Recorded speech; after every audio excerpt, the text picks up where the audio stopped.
Well, today's one of those unusual days where I get to welcome to Focus Today somebody that I had talked to over 20 years ago when he first started with CBN and co-host of the 700 Club, a gentleman that I highly respect, followed his ministry. He's a minister, a broadcaster, an author, a businessman, and very passionate about getting the gospel out around the world. And I'm talking about none other than Ben Kinchlow, and he's with us today from his home there in Virginia Beach, Virginia. Hi, Ben. How you doing, my friend?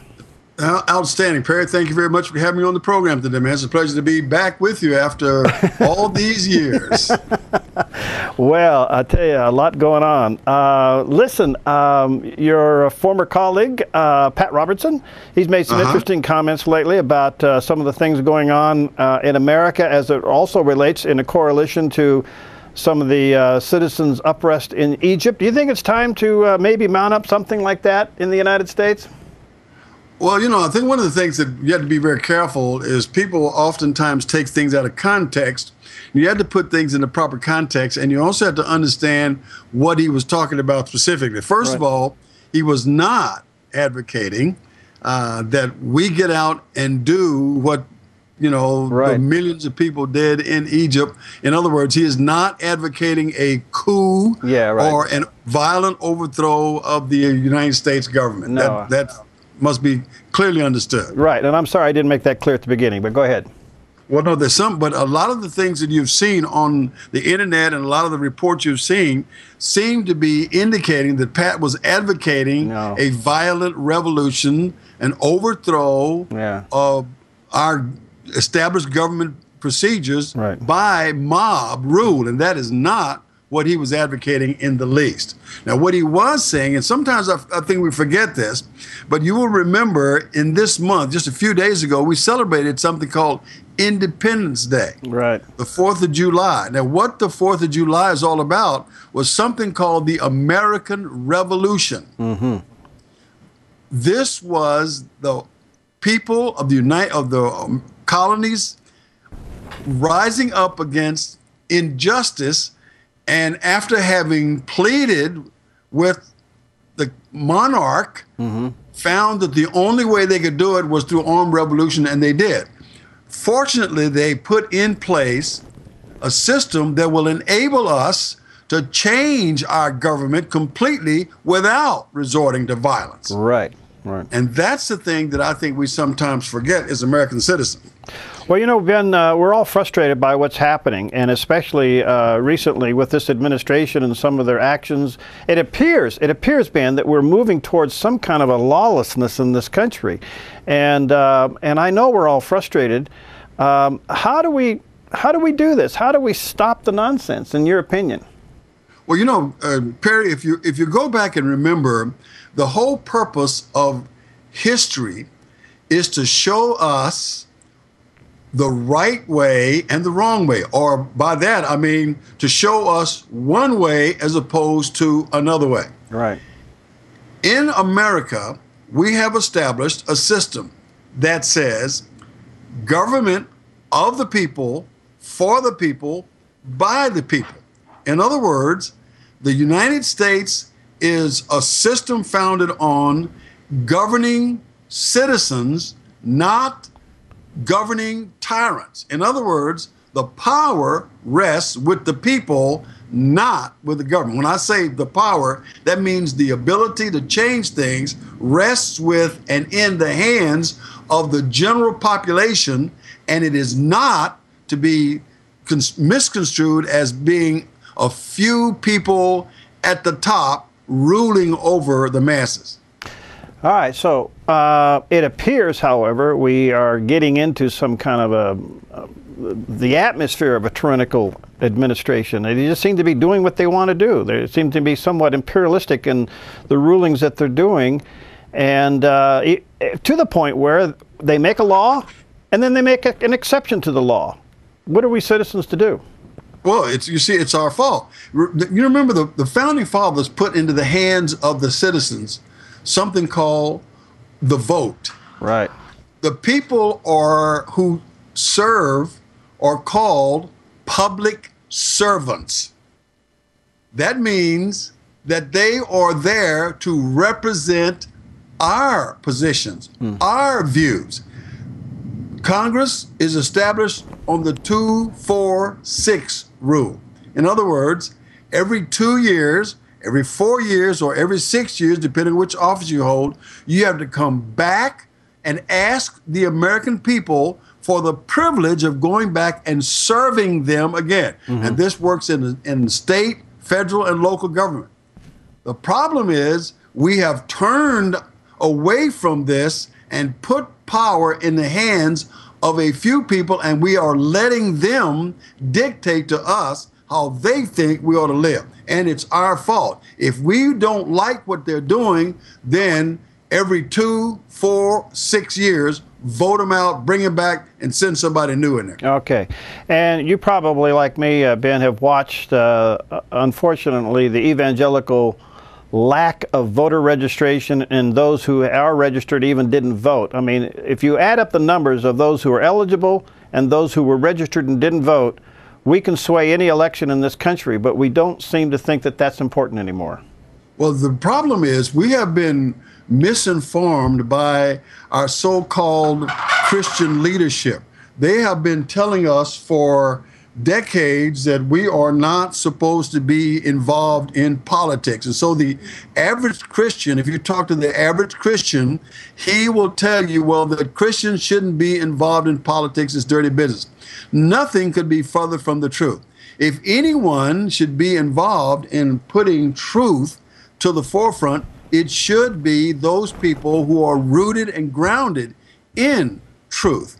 You see, all of Western civilization, Perry, is founded on the Judeo-Christian principles articulated in the Bible. Right. And let me just point out something. A lot of people think the Bible is a religious book. The Bible is not a religious book.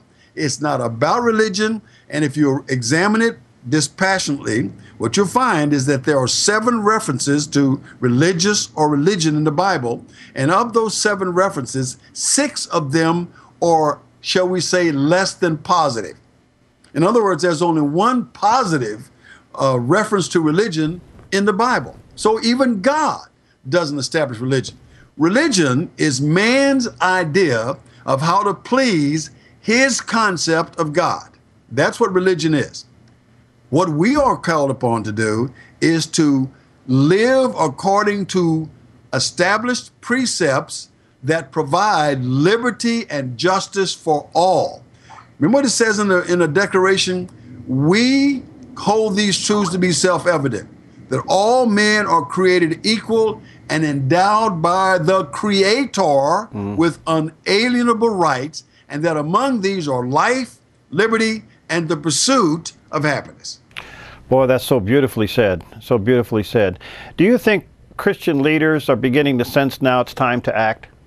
I hope they are, but I'm afraid and unfortunately, some of them, as my dad, who was a preacher, used to say, is, Ben, you don't want to be so heavenly minded, you're no earthly good. And I'm afraid that what has happened in a lot of cases that we are now teaching and focusing on getting to heaven instead of understanding that once you're born again, then your purpose here is to influence society. That's why he said, you are the salt of the earth. Salt influences. Salt makes a difference. And that's why he left us here as the salt of the earth to make a difference. And this is why the greatest country in the history of the world is the United States of America, founded on Judeo-Christian principles. All right, let me ask you a question that I know is quite controversial, and I don't mean to be. I just want your perspective, and that is, President Obama has often said he's a Christian, but his policies and the fruit of his labor seem to be anything but Christian. What do you think? Well, you know, I'm not the one that said this, so if anybody's got any argument with this, they might want to take it up with the original author of the statement, which said, by their fruits you shall know them.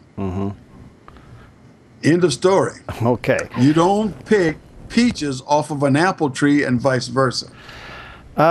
Over the weekend, we watched the George Zimmerman trial come to completion, and he was acquitted. And it appears now that the portions of our culture are still trying to make this a race trial. Did you ever think it was a race trial? I thought the media and a lot of the people who are associated with it tried to make it into a race issue. You know, and just in the length of time since the Zimmerman, Trayvon Martin saga began, in Chicago, more than 400 young blacks have been murdered. And the overwhelming majority of these young blacks in Chicago were murdered by other blacks. Now, have you seen anything at all where a trial or any such thing that would even begin to approximate the Zimmerman-Martin case come to fore about, isn't this terrible, all these young black men being killed in Chicago? No, nothing. In fact, we coined another phrase. We're calling it white Hispanic. I mean, what in the world are we saying here?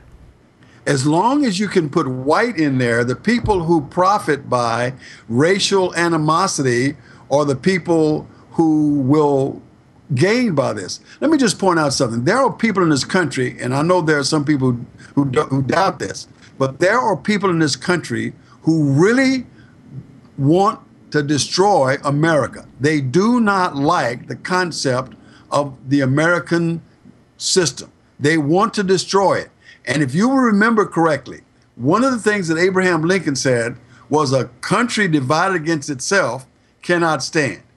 If these people who have at their heart the radical transformation of America, the changing of America, the destruction of the America we now understand, have their way, they will change our country into something they have a vision for. And the way they're trying to do that is to set the various and sundry American citizen groups against each other. Wow. And so now, when I was a kid, we were all Americans, except blacks were discriminated against, but we changed that, and now here's what they're trying to do. Now they have Native Americans, African Americans, Chinese Americans, Italian Americans, and on and on and on, and now they have homosexual Americans, yada, yada, yada. In other words, where are the people that are one nation under God?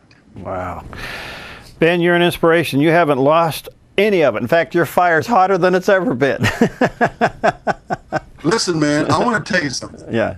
I've had the privilege of traveling to many foreign countries. I was in the Air Force for 13 years, and then after I got out to join the Black Revolution, Black Liberation Front, I got a chance to see some things, and then I met the Lord Jesus Christ, who transformed and changed my life.